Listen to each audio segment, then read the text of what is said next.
I just wanted to fill you in on what I've been up to lately. So my old GE stove kind of crapped out on us the other day. The stove is from like 1959. It's really old. It's built in. It's kind of small. Couldn't even fit a turkey in there for Thanksgiving if we wanted to cook that.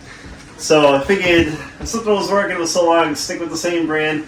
So I just got a new GE stove. This one has two stoves in it. I had to cut my counter apart right here. Wish I could have did a video on that for you guys and how I did it, but I'm going to tell you what I did and the tools that I used. This is all cabinets in here. Had to cut them apart to get my stove in. So what I did is, I have a ton of Ryobi tools. You know, we built my entire deck with this stuff. I say it all the time.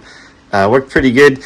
So I used a small circular saw on the inside down here. This whole thing was all cabinets, and I got a pile of wood outside my house right now that I got to get rid of.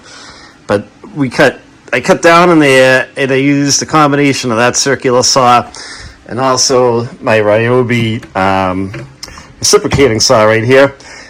And to cut the to cut the counter, I put some blue painter's tape right here so that the counter wouldn't all come up. I had a drop-in range. So I used this oscillating tool I bought from Harbor Freight, and there's one right around the corner for me.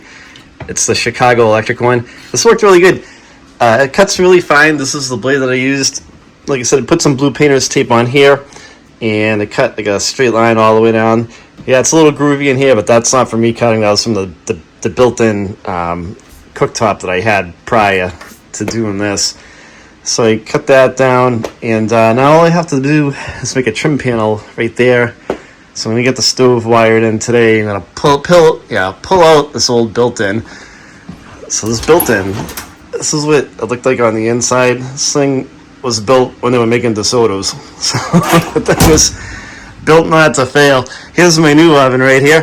And if you guys want, once I get the thing up and running, if you want to kind of say, hey, how are you liking your new oven? You know, feel free to reach out, drop a comment on this video, and I'll let you know how we like it. It has the air fryer in it, and it has a separate stove up here. So it's a 2-in-1 stove, and it has the electric range on the top. So kind of can't wait to get this thing up and running. So that's what I kind of been up to behind the scenes over here. Kind of wanted to give you guys a quick look as to what else is going on in Tony's world. So this is what we're doing today. It's Sunday, so I'm going to bang all this out, and hopefully I'll have a stove that's fully functional by the end of the day, and I can eat again. I'm sick of getting takeout. If you guys have any questions about the stove, or me cutting on the counter, or whatever it is, if you're kind of trying to do the same thing, leave a comment. I'll reply back to you. Thanks for watching, guys.